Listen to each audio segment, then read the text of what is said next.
오늘 하나님을 경외하라는 주제를 가지고 하나님께서 분부하신 모든 율례와 규례와 법도 가운데 우리가 있어야 된다는 사실을 성경 가르침을 통해서 확인해보는 시간을 갖도록 하겠습니다.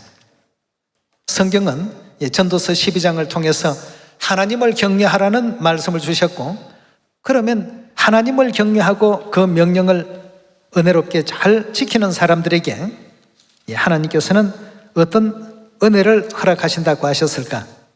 이사야 43장 1절의 말씀 보시면, 야곱아 너를 창조하신 여호와께서 이제 말씀하시나니라. 이스라엘아 너를 조성하신 자가 이제 말씀하시나니라. 너는 두려워 말라. 내가 너를 구속하였고 내가 너를 지명하여 불렀나니 너는 내 것이라 하고 했습니다.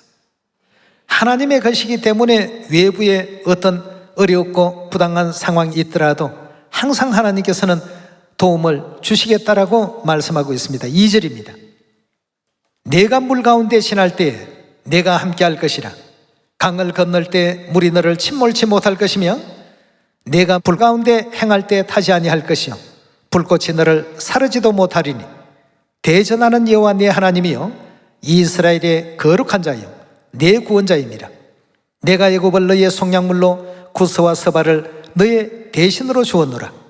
내가 너를 보배롭고 존귀히 여기고 너를 사랑하였은즉 내가 사람들을 주어 너를 바꾸며 백성들로 내 생명을 대신하리니 두려워 말라. 내가 너와 함께하며 내 자손을 동방에서부터 오게 하며 서방에서부터 모을 것이라 하고 했습니다. 너는 내 것이라고 하나님께서 분명히 언급을 했습니다. 오늘날 우리는 새 언약 유월절로 말미암아 하나님과 언약을 맺은 백성들입니다.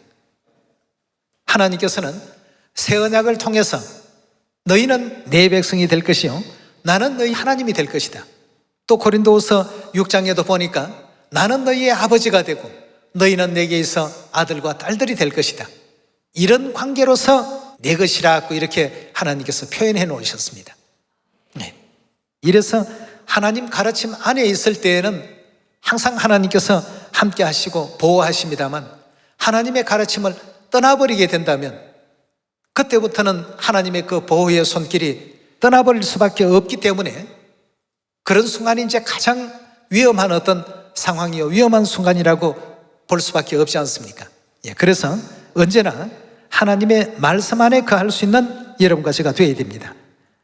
오늘 여러분과 저는 왜 하나님을 경외해야 하며 하나님 안에 거하고 하나님을 경외한다는 것은 과연 어떤 의미가 있는 것인지 요한일서 2장 1절의 말씀 보겠습니다. 나의 자녀들아 내가 이것을 너희에게 쓰면 너희로 죄를 범치 않게 하려 함이라. 만일 누가 죄를 범하면 아버지 앞에서 우리에게 대언자가 있으니 곧 의로우신 예수 그리스도시라. 저는 우리 죄를 위한 화목제물이니 우리만 위할 뿐 아니요 온 세상의 죄를 위하심이라. 우리가 그의 계명을 지키면 이로써 우리가 저를 아는 줄 알 것이라 하고 있어요. 하나님이 우리 안에 우리가 하나님 안에 함께 이렇게 하나 되어서 거하게 되는 것은 결국 하나님께서 계명을 통해서 언약해 놓으시고 맺어 놓으셨습니다.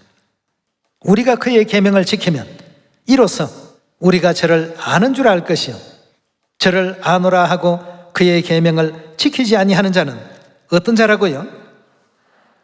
하나님의 계명이 어떤 것이 있는지조차도 알지 못하는 사람이 하나님을 아노라 또 하나님을 믿노라 이렇게 얘기하는 사람들은 전부 거짓말하는 자요 진리가 그 속에 있지 아니하되 5절입니다. 누구든지 그의 말씀을 어떻게 하는 자는요 지키는 자는 하나님의 사랑이 참으로 그 속에 온전케 되었나니 이로써 우리가 저 안에 있는 줄 아노라.